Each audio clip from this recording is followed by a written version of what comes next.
How's everybody doing? What did y'all think of the medical training downstairs?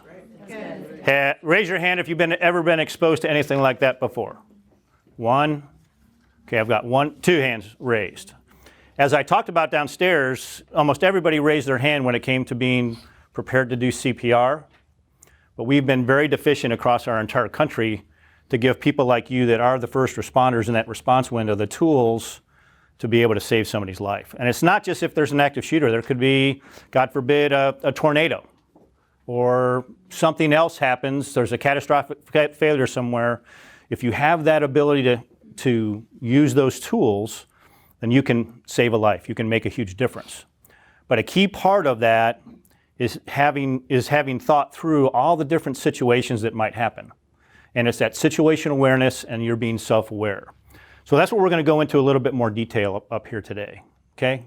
So I do want to point out that sometime, at least one time, in the hour that we're up here, you may hear me yell, lockdown, lockdown, lockdown.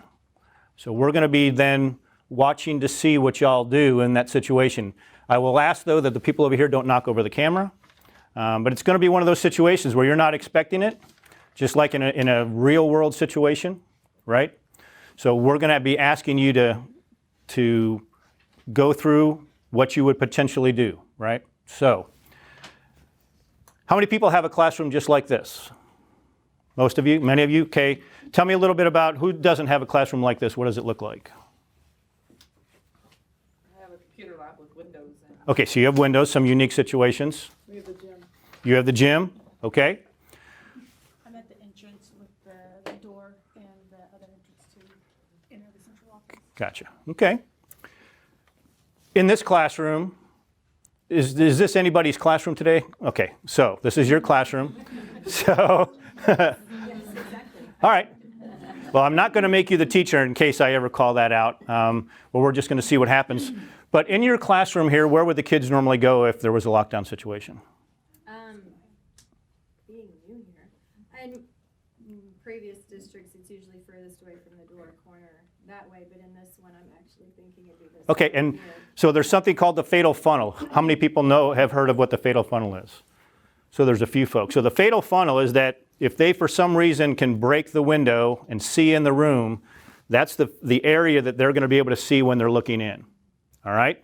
So we want to try and make sure that everybody is outside of that fatal funnel. So in this case, you'd want to get them over here in this corner as quickly and as safely and as quietly as possible. All right?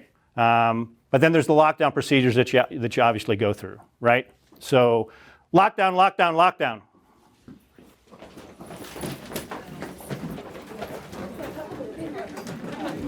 Close the door.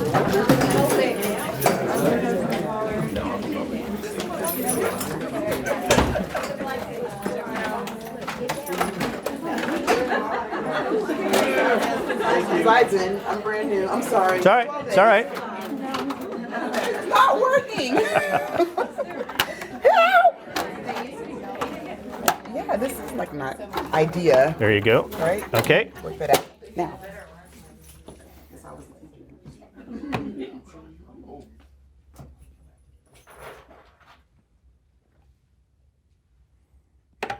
Okay, everybody head back to your seats. So was everybody surprised when I did that? Even though 5 minutes prior to that I said sometime during this hour I'm going to say something like that, everybody was surprised. And I can, from my observations, and I'll let anybody else chime in, but I got the deer in the headlight look from probably everybody for at least the first 5 to 10 seconds. You had no idea what to do. And that's in this controlled environment, right? If there's a gunshot going off in the hallway, do you think your adrenaline and everything's going to be even higher than that? So we're going to talk about some things in a little while that can help with that. But that's why we're here. You do these procedural trainings, and Mike is going to talk through the best way to do that, and he's going to give some observations on that, probably tell you how long it actually took. But we're here because if you haven't thought through these different things, you're not going to be able to do anything when you are in that fight or flight. You've got the narrowed vision, you've got the higher blood pressure, you've got your pulse way up, and the only thing that you can think of, and you're probably holding your breath, And the only thing you can think of is whatever you've thought of to do in that situation. So as I talked about downstairs, we're not experts, and we're not going to make you experts. What we want to do, though, is get you in a mode where you understand what situational awareness is and that you're constantly thinking about that, not all day, but you walk into your classroom every morning and you think about, okay, if something happens today, what am I going to do? Right? So unlike a high school that has bell periods where the kids are walking back and forth, changing classes, if you need to take your kids somewhere, you probably put them in a line and walk them down the hallway, right? Is that pretty fair? Everybody does that? If you have to go to the cafeteria or The older grades. Yeah, we even, have- okay, so even some of the old, so they have. Okay, so you do have a situation where that happens. Have any of you ever thought about if you're walking them down or you're standing out in the hallway, what you would do if a gunman showed up down the hallway and started shooting off the rounds? You got nobody in your classroom, but there's 40 kids out in the hallway. You're going to start pulling kids into that classroom, right? You're going to try and get as many into your classroom as possible, right? When do you close the door? The gunman's walking towards you. He's got a gun. He's shooting people or shooting. You've got 25 kids in this room, but there's still 7 kids in the hallway. What do you do? So the reason I bring that up isn't to scare you, is to realistically point out that there's things that are going to happen in this type of situation that we find on a regular basis you guys haven't thought about. So do you save 25 in the room, or do you try to bring as many kids in and then you get shot, the door never gets closed, it never gets locked, and now 32 kids potentially got shot along with you? That's a tough decision to make, isn't it? If you haven't thought about those types of things prior to it happening, you're not going to be able to decide what to do. You're going to be frozen. So that door may stay open. You didn't get any kids in at all because you haven't thought about that. I talked about all of our experience, and anytime we walk into somewhere, we're always thinking about that. So this is your classroom. Every single day when you come in, you should be thinking about what you're going to do. If you're taking the kids down to the hallway, 30 seconds, 20 seconds, what am I going to do in this situation? And you can change it up. If you've got a long walk to the cafeteria, maybe it's when you're in the stairwell. You know, what would I do in this situation? Just to think about it. Eventually, you're going to have gone through almost every single potential situation that's going to happen. So God forbid something does happen, now you've at least thought about it. So when you're in that fight or flight situation, now you have had a cognitive thought. You don't have to come up with some creative way to solve the problem because you've already thought about it. Because I guarantee you, when you're holding your breath, you've got that tunnel vision, your blood pressure's high. If you haven't thought about it, you're not going to make a decision. So I talked downstairs about been flying for a long time. We didn't add an hour into our training every single time we flew an airplane just because we wanted to add extra training. It was so if an engine goes out and my pulse goes up and all those types of things, I already know what I'm going to do. There's certain procedures or certain things I'm going to look for, but even more important than that, because I've thought about my entire phase of flight. If it happens right here, I know that there's a big field over here or there's an airport over here because I've thought through all of that. But it's a behavior. It's something that you have to get used to and something that you have to think about on a regular basis. I've got some more things to talk about, but I'm going to turn it over to Micah real quick. So just real quick, throw a time frame out from the time that he said lockdown, lockdown, lockdown until the lights went out. How long do you think it was? Who said a minute and a half? Yeah, you were spot on. You were spot on. It was a minute 32. Minute 32. Okay. The reason I bring that up, the first part of it was what we call paralysis by analysis. So he says lockdown, lockdown, lockdown, and everybody went, is this real? Right? Is he really wanting us to do this? That's not uncommon. It's not even uncommon in an actual emergency, right? Ever been in a building where the fire alarm goes off and everybody goes, do I really need to leave? Kind of looking around, I'm not seeing smoke, not seeing fire, nobody's in a panic, right? Paralysis by analysis. We're sitting there, the alarm system's there for a reason. Are we following through? So I bring this up for a couple of reasons. I live in Colorado. I am literally 11 miles from Columbine. I am 16 miles from the New Life Church shooting. I am about 10 and a half miles from the Aurora Movie Theater massacre. I'm right in the epicenter of those three. Every single one of those events have something very unique. They had no pre-planned, no preparedness, no rules of engagement, no policies and procedures to help them to understand what to deal with. In fact, Columbine has become, it's either a noun or a describing word. It becomes an actionable step, right? It's a Columbine style event. Now we don't even say Columbine style event anymore because Columbine has been trumped by Sandy Hook and by Virginia Tech. Now it's just an active shooter or an active killer, right? Coming from the background that I come from, in all of my fugitive days and SWAT days, I can tell you, I've got some very proficient people with me. I've gone through thousands of doors, have kicked lots of doors, have taken the worst people off the streets. As I said earlier, you guys have arguably a much tougher job. But here's what's interesting about that. Even with those proficient people, what ends up happening is they get into paralysis by analysis too. I can't begin to tell you how many times I've gone down to what we call a stack, and I've got 5 guys behind me in an attack team, and I've got my rifle, and I got a guy right here, and he's right up against me, right? And we've walked about 60 yards down a hallway, and I get to the end of the hallway, and he breaks his nose on my boot. Do you know why? Do you know what happened?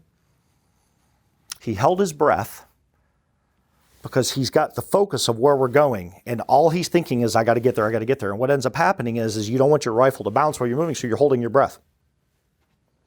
Well, you can only hold your breath for so long before your system kicks in and you go down. These are trained, proficient operators. So something that happens, I always like to have a little bit of fun with this. So who in here is medically trained from like CNA, nurse, RNs, anybody? Sympathetic, parasympathetic nervous system. Can you give a rudimentary explanation to what that might be, how they work together? 111 works, it's like automatic, you do breathing, all that kind of stuff. And when no, the other one's not working. Okay, so your sympathetic nervous system, we'll break this down and kind of have a fun thing. We'll do something that nobody would do. Let's pretend that this is a hammer and there's a 3-pound weight on the end of it. And I put my thumb up here on this board, and I'm going to take this hammer and I'm going to hit my thumb as hard as I can. Now, nobody in their right mind would do that, right? The sympathetic nervous system is saying, please don't do that. You are going to hurt me, right? But I'm too stupid to listen, and I smack my thumb really, really hard. Well, now the parasympathetic nervous system takes over. And essentially what it does, it's a compensatory mechanism, and it sends everything in your body, blood-wise, to my thumb. Now, I'm not going to bleed out of my thumb. There's no arterial flow. It's venous. The worst thing I'm going to do is smash it, right? But my body doesn't know that. My body automatically starts reacting. So your parasympathetic nervous system is part of your breathing system as well. So as you're walking down the hallway, if I just hit my thumb with my hammer, most people think it's the sight of blood caused them to pass out. It has nothing to do with the sight of blood, nothing whatsoever. It's an immediate shock factor that your body triggers, and it starts causing your body to react. That's why you see people that can do extraordinary things under duress that have been shot through training or through understanding. Their sympathetic nervous system versus their parasympathetic is kicking in, and their adrenaline rush is still going. As to where if we start with something that's very, very simple, like I'm going to hit my hand with the hammer, what I'm telling myself is I don't want to do that. What my body does is it wants to fix it. That's why people pass out, because the body is sending blood all to one area. Well, send it up here. What happens? You hit the ground. Why do I mention this? Why is this even relevant? Anybody know? Why is breathing important? We're going to do a breathing exercise in a second. Because when you slow yourself down and you breathe and you start thinking about what you need to do, you'll think more logically. And this is just, you can Google this all day long, look up study after study after study on it. But I'm going to show you something real quick. It's a fun little video. It's a proud dad moment. I was showing Craig last night at dinner. So my daughter, who is 15 years old, had never driven a car in her life. Never even sat behind the wheel of a car. This is pre-driving anything. And I have a what's called a Shelby GT500. The car is built, it's about 900 horsepower. It's very fast. It's a stick shift. I put her in the car, and the first thing that I had her do before she did anything is I had her breathe. I had her breathe in for 4 seconds, hold it, and exhale for 4 seconds. And we're going to do this exercise here in a second. But the reason I had her do it is because I wanted her mind clear so that when I gave her 2 instructions, and I gave her only 2 instructions, having never driven a car in her life, I didn't talk about the gas, I didn't talk about I didn't talk about anything. I said, honey, you see that little dial in the middle that has 9 numbers on it? When you let off on the clutch, we're going to go across the other side of this parking lot, and here's all I want you to do. I want you to turn the wheel all the way to the right, and I want you to hold the gas down until you hit the number 5, and I want you to hold it there until I tell you to let off. Do you think you can do that? And she said, I don't know. So I realize that this is on a small screen, but you'll get the gist. So right now, she started the car, and she's just breathing. I'm having her breathe, okay? She's just sitting in here breathing. We'll fast forward it.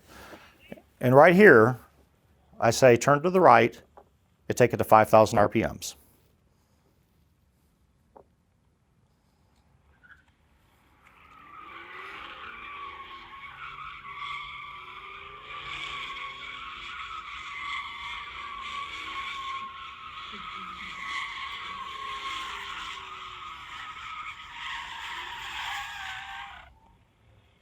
That was about 60 seconds behind the wheel of a car. Now, the proud dad moment is, and I get to tell you a very, very quick story. Here's why we did this little test. Is my daughter came home as a sophomore, and she said, Dad, I got to do a 3-minute video, and I have to stand in the middle of the gymnasium, and I have to present it to the entire freshman class. And it has to be on something safety related. And she said, I've never driven a car before, but I think I want to go out and drive it off the roadway and recover, because in Colorado we get a lot of snow. And we want to show that if you start to go into a spin that you can recover. And I said, well, I got a better idea. So Dad took daughter out in his car, and that was the very first thing we did, and then we got her drifting. And of course, she got asked out to prom by 23 boys after she showed the video. So it was great. It was a lot of fun. I shared this with you is because she got 2 simple things stated to her. And I want to prove and disprove something all in a moment for you, and then I'm going to hand it back over to the colonel. When Brian said lockdown, lockdown, lockdown, everybody sat there and thought about it for a second. And then everybody did what they were trained or train others to do. You all moved to an area of cover, and somebody said, what about the door, right? And then we got to get over and we got to handle the door. What was the hardest part? You were doing the door. What was the hardest part about the door? Putting that black thing on the shield. Lord have mercy, right? I mean, we're 45 seconds, we're trying to slam this thing in, right? Because the brain is saying, this is what I've been told to do. Think about it for a second. My brain told me to lift my foot and step up on that step earlier, but it didn't tell me to look at the bottom little 3-inch thing, and I decided to dive up the stairs in front of everybody, but I did not spill my drink or break my phone, so I was very proud of that. My situational awareness was I was looking at all the stairs, and I knew somebody was outside, and I was trying to get up there so that I wasn't disrupting everybody. Instead, I disrupted everybody, right? Because I just wasn't paying attention to that little piece. You guys come over into a lockdown thing, you go over here, but your brain says, I got to get this, I got to get this, I got to get this. This is what they told me to do. I got to do it, I got to do it, I got to do it, I got to do it. And the whole time you're not breathing, you're talking, but you're not breathing because I'm not breathing right now and I'm talking. Whew. I mean, that was like 30 seconds of talking fast. I can feel it. So imagine if that little piece of metal had a piece of Velcro on it and all you got to do is go slap. So you as teachers who control your environment and 25 little hearts that sit in here that you're counseling, working with, and educating every single day, could you shave 30 seconds off of keeping them safe by putting a piece of Velcro on that? Absolutely. Is Dwayne Parker going to endorse that with policy and procedure? You damn well better be, or he and I are going to be sitting down having a conversation, okay? So, is he up here? Because I'll put him to task on camera. So the point is there's little things, right? And I'm not going to steal all of the thunder of what Brian's going to talk about, but the reason I put a little bit more emphasis on this because I want to show you something. And I'm going to take 30 seconds to do it right now, right? So don't move. Lockdown. Don't move. Don't move.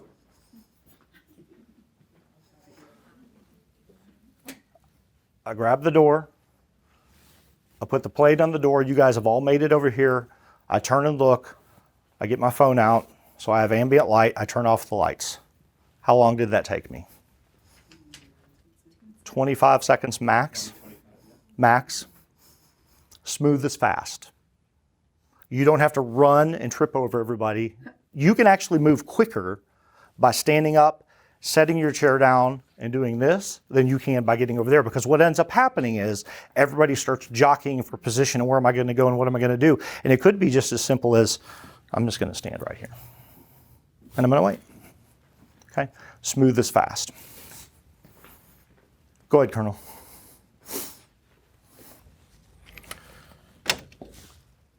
So going back to when the first lockout happened, I told you y'all look like deer in the headlight, right? So that goes a big way towards being prepared and understanding situational awareness and thinking about what you might do in a certain situation. But how many people have ever gotten complacent about something? I mean, let me see it. I've gotten complacent, right? So I can look at something, or I look at something so many times, that's what I expect to see, right? So we just had the 1-year anniversary of the Parkland shooting in Florida. Everybody familiar with that shooting? Or many of you at least familiar with it? Any of you done any real deep dive into what happened and the circumstances up to it? Anybody? There was a major failure by the 3 monitors that were outside the building. There were 3 monitors with radios. All 3 of them saw the shooter before the shooter entered the building. But they didn't understand situation awareness. They hadn't had this type of training. They didn't think about the different scenarios, and they got complacent.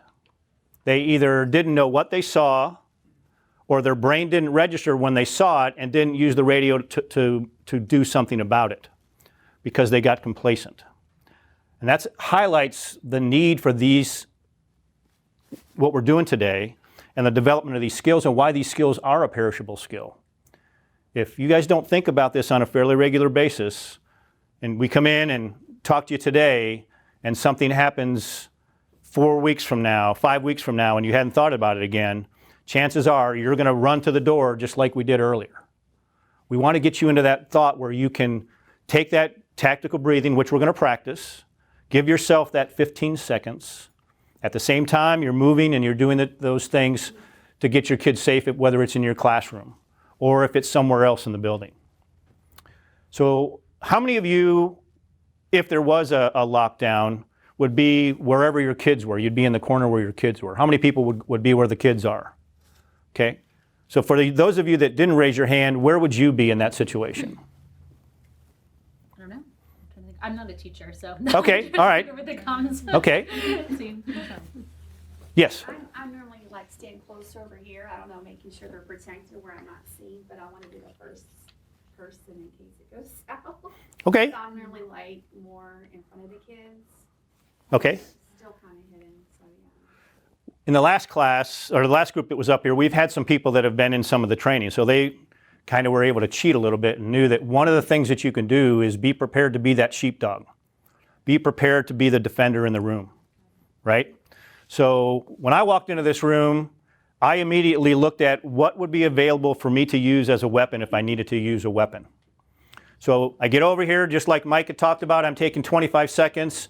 I'm getting all the kids over here and quiet, which is probably one of the biggest things that is the hardest things for y'all to do with these young kids, right? Herding cats, right? Keeping them quiet.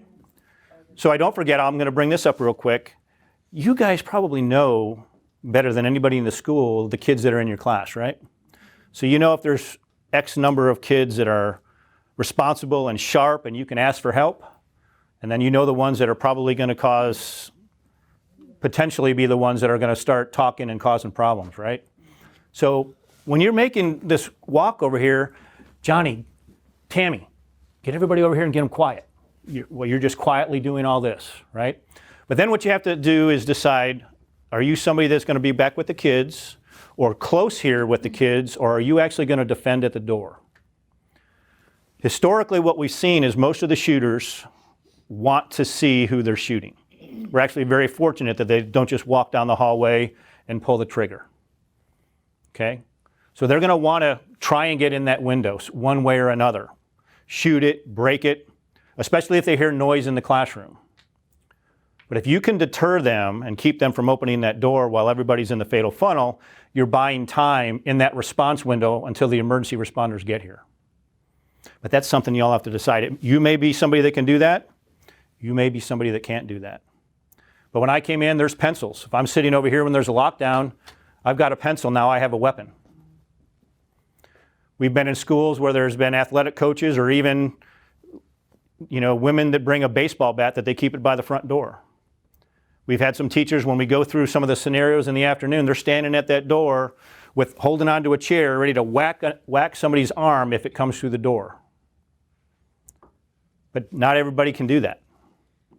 That's the other part of what this conversation is about, is you knowing what you're capable of.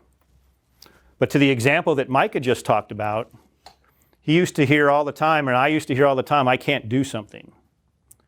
It's remarkable what you really can do if you think about it. And you think about what the ramifications are and why you're doing it. It can be extremely important. Micah brought up Columbine. 18 years ago, 1 year after Columbine, there was an article written that said, if we truly want to solve this problem, then the parents need to take a proactive stance. The sad thing is, 42% of parents today have no idea what their kids are doing in school. Even more than that, they think you're the ones that are responsible to teach them personal skills. So that's just another example of why you all have inherited this problem. Okay, so we're going to do some tactical breathing. How many people have ever done tactical breathing? A couple people. And when I do it, you'll go, oh, yeah, I did that, but I was never called tactical breathing. But for me, it goes all the way back to when I was a second lieutenant going into the Air Force.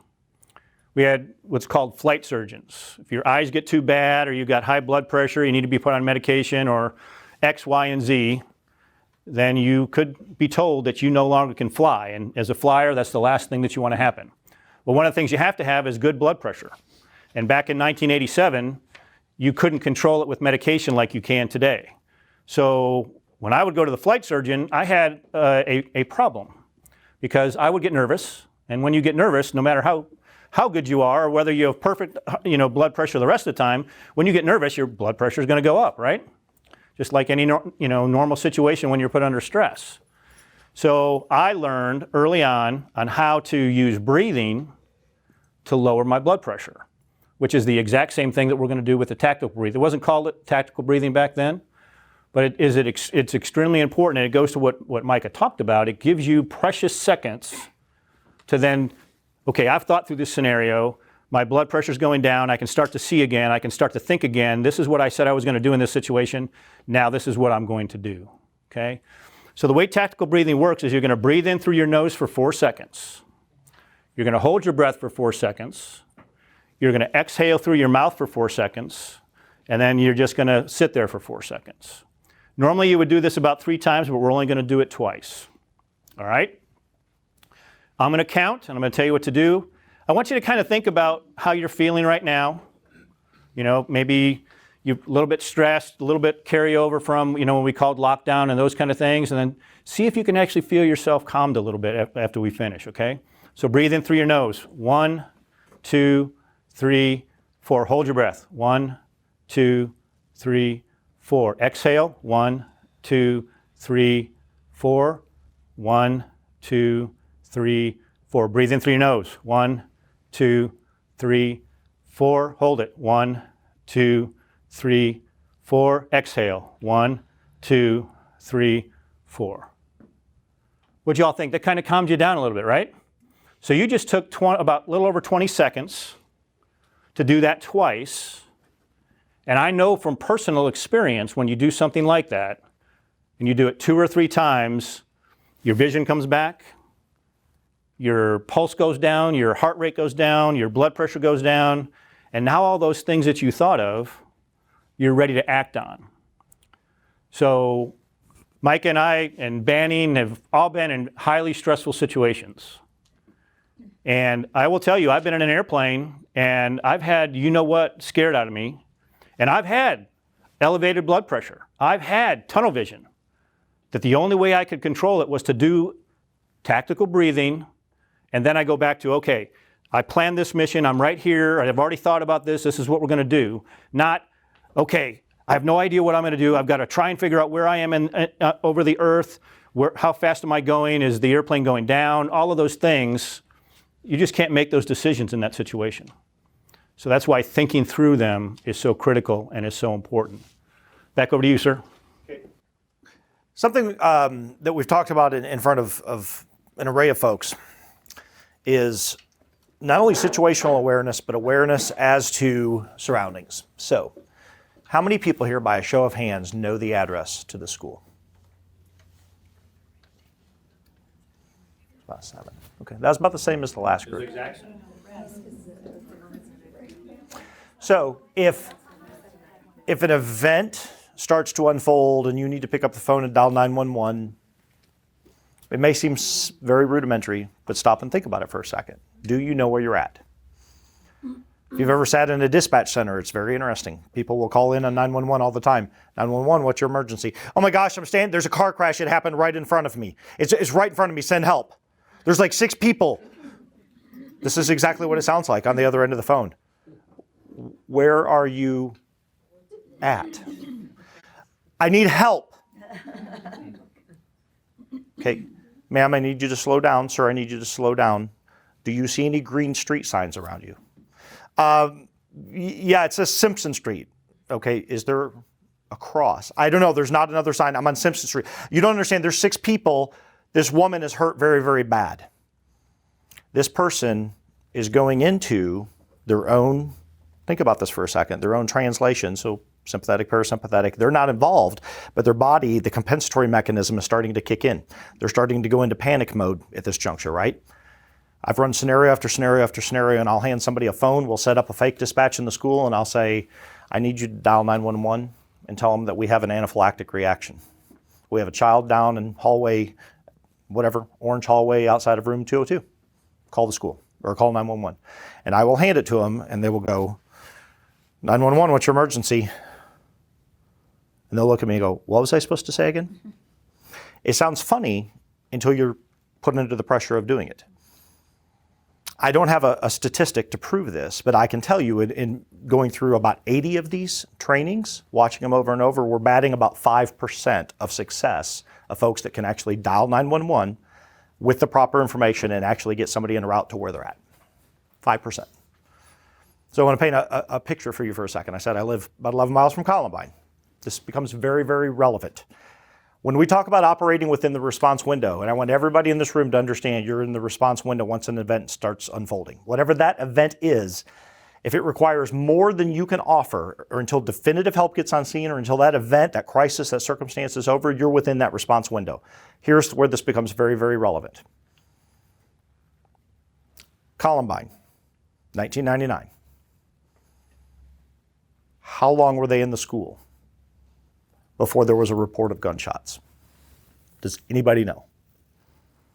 You can go online, you can look this up, and you can listen to the Columbine tapes, the 911 recordings.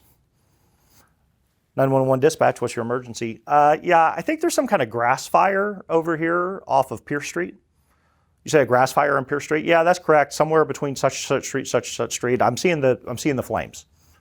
Okay, we'll start fire your way.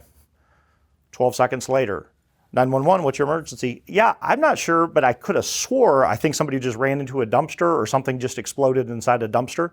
Where are you at? I'm over here by the King Soopers. It's a grocery like Kroger's. I can't really tell where it's coming from. 30 seconds later, 911, what's your emergency?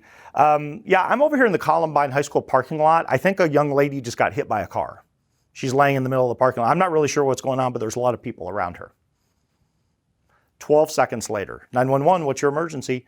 Yeah, I live by Columbine High School, and I'm hearing all sorts of noise. I have no idea what's going on, but there's a lot of screaming. We're at a minute 57. I want you to stop and think about a minute and 57 of your life while somebody's standing inside that school doing what they were doing, right?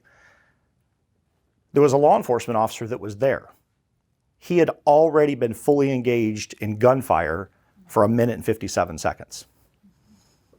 Just happened to not have his radio on his person because he was stepping out of the office. And then he got engaged. By the time he got back in and got the radio and called for help. Okay, minute 57. A minute 57 might as well have been an hour in a situation like that. I don't bring this up as doom and gloom. I bring this up as a bona fide fact. And here's where this becomes very simple. Let's break this down. If I went to the front door of this building, and it's not an overly large building, how long would it take me to walk from the front door around the building back to the front door, if you had to guess? Just walking, normal speed. 3 minutes, 4 minutes? I don't know. I've not done it. But I'm guessing it's a few minutes, right? So if a police officer is sitting in the parking lot and a crisis event unfolds and we dial 911, we're likely just as fast to walk outside, rap on the window, get him and bring him in as it is by the time the call gets to dispatch, it gets routed over to him, he gets dispatched inside to find it. I want you to think about that for a second, okay? 30 seconds is an eternity if I'm trying to get down a hallway in a crisis situation, much less find where the crisis is. So these are things that when you are in charge of your phone and you're giving information and only real-time information, pertinent information. So if you dial 911 and say, I'm at Life Schools, we have the call already, just hang up. I'm at Life Schools, there's a shooting, we have the call, just hang up. Unless you have detailed information that the person is standing outside your door, I'm in room 201 or I'm in room 301, the shooter is right outside my door. They'll keep you on the phone. So I need you to think as you're going through this, this is where situational awareness matters, this is where breathing matters, this is where knowing your location. All of these things may seem rudimentary until you get put in that pressure situation. And in the meantime, you've got 100 cops coming to you at 100 miles an hour. And they're all wondering, where is room 301? Third floor. That doesn't mean a whole lot to me, right? Until I get up there and I start looking. So again, it's not doom and gloom. These are just the simple reality. Car crash at an intersection, I have no idea what intersection I'm at. It's being aware. The young lady that I just scared the crud out of this morning because I was standing behind her when she got out of the car. That's why I apologized for because I didn't mean to. I just got out of the car and I'm walking over to meet my buddy and she turned around and looked at me, ah! Right? What if that was a bad situation, right? So it's being aware. It's being aware. And we want to drive that message home so that you understand that when you leave this building, this is nothing more than, your training today should be, can I walk in? Can I get everybody sheltered in place? Can I get my phone out, know what I need to do next, darken the room, and can I keep everybody quiet for 5 minutes? Or silent for 10 minutes, whatever that may be. And think outside the box of how you would do that and how you would take control of your room. Great information. Matter of fact, she's right here. But she actually came up to us afterwards and she said she didn't notice the guys behind because there was somebody else that looked very, very suspicious that she was more interested in. So I'm sitting in my car on my phone. She didn't recognize me, so she was getting ready to find out who I was. So that was extremely optimistic, or looked great on what you guys are doing here, that she is looking at some strange guy in a car in a parking lot that's not supposed to be here. Why is he here at 7:30 in the morning on President's Day, right? I can't tell you how many times people have been in the parking lot getting ready to do something and nobody even sees them, sitting in a car for an hour. It's that kind of situation awareness. It's paying attention. You know, I talked about earlier about there can be shiny gadgets that come in. You can have great cameras. You can have metal detectors. You can have all these things. But if you don't know how to use them to your benefit, they're not going to do any good. I can't tell you how many times we've seen people put cameras in and then have a screen or a command post and then nobody looks at them. Or because those people don't have situational awareness and they're not thinking through, they have that same complacency I talked about with the 3 monitors at Parkland. They see something, but it doesn't mean anything to them, right? Nothing's going to happen here. It's that mindset that they get, right? So I asked you a little while ago about the question about would you be able to close the door and potentially sacrifice some kids out in the hallway? I didn't do that, again, to be mean-spirited, to talk about something that's difficult to talk about, but one of the things that we would be remiss if we didn't talk to you about is preparing you in case something happened, right? Those types of decisions, and are you ready to make those kind of decisions, but then to also think about the potential ramifications. So we hear about PTS. People talk about it as a disease. We try not to talk about it as a disease, but post-traumatic stress is real. And it affects people differently. And I have experienced a lot of things. Micah Banning have experienced a lot of things. We all have reacted to them, would react to them differently. Just like all of you will react to them differently. But if there's a major fire or tornado and there's bodies and you see those bodies and those are your kids, you would be fooling yourself if you don't think that that's going to do something to you. If, God forbid, there's an active shooter and you weren't able to save somebody or one of your fellow teachers or one of your kids got hurt, that's going to affect you. So I just ask you, as somebody who's been through that, as part of this situational awareness, and unfortunately the times we live in, you guys have inherited this problem that you have to deal with, you need to have that support system ready and not be afraid to ask for help and understand that it is going to affect you. Maybe not right away, maybe not overtly where you can't come to work and do your job, but I've personally had situations where it built up because I didn't think I needed to have a support system. I didn't have to have somebody to talk to. And then I started snapping at people. And I was very, very fortunate that somebody pulled me aside and got some help, and I was able to work my way through it. But God forbid if something happens, you guys will go through some level of post-traumatic stress, and it'll be different for everybody. So we're getting close to the end of time, so I'm just going to kind of wrap up a little bit. Micah, did you have anything else that you wanted to add, or? Sorry, a couple things. I've been gone for 8 weeks from Colorado from my wife. And so she just texted me and said, how's it going? I said, I'm sitting in front of a great group of gals and guys. And as we typically get to do, we get to share a couple minutes back and forth. But I've been missing my bride. I miss my kids. I mean, everything that's going on. So I'm looking forward to getting home. And she says, just do what you always do. Love on people, take care of them, and make sure that they walk away feeling empowered. That's really important to me. It really is. I love the cop world. I love what I've done. I love being a door kicker. I was a car chase guy. I went after the worst of the worst for sure. But this right here to me is the front line of defense for our country forevermore. We have said, and I think Brian just said it, we all have inherited a problem. I as a parent, I have kids in school. You as teachers, you have kids, I'm sure. We have inherited something that nobody wants to have. I can assure you standing here right now, as much as I love teaching, as much as I love helping, I do not want to be here today. There is no part of me that wants to sit in this room and look at a bunch of people in their eyes and talk about death. I don't. But the reality is this. We're not just a company coming in here talking about situational awareness. We're not just a company coming in here and saying, we're going to train you something and then we're going to go fire a gun at the end of the day and call it good. We're a company that's actually aligned with multiple companies that are in life-saving. I can put laminates on a window on the front of your school to prevent gunfire from coming in. I can put metal detectors in here. I can put cameras in here. We can put algorithm readers to do face monitoring, to know bad guys before they show up. We have ways of tracking all social media accounts because there's no privacy acts anymore to cover any of those things. And I can tell you who's talking about what online. I've got a myriad of other tools that I could bring in here. Comms that talk from school to police live. You know what the single most important thing is y'all. It's right here. It's your mindset, your awareness, your attitude. Does this matter? If all of you get up and walk out of here today and go, you know, I'm really going to look at this a little different. I'm going to think about that breathing a little bit. I'm going to think about making a decision in a moment. I'm going to think about, would I be stuck in paralysis by analysis? Oh my gosh, what do I do? What do I do? Or do I go, no, I've pre-planned this. If you do that much, then this day is a home run for me. This for me personally. And that's what my wife was just reminding me of a little while ago. That's a home run, because the reality is the likelihood of something happening is slim to none. It really is slim to none. But what happens when slim happens? What happens when that 0.1 happens, right? Nobody's asking anybody to put on a cape. We're not asking you to be Superman or Superwoman. We're not.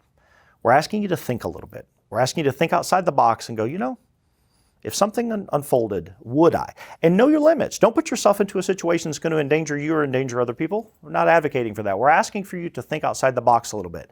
And for me, some of the best training I can do is walking very, very smoothly and effectively over to that door, to shut that door and show you that you don't have to run, slam it, and sit there and fight with that thing.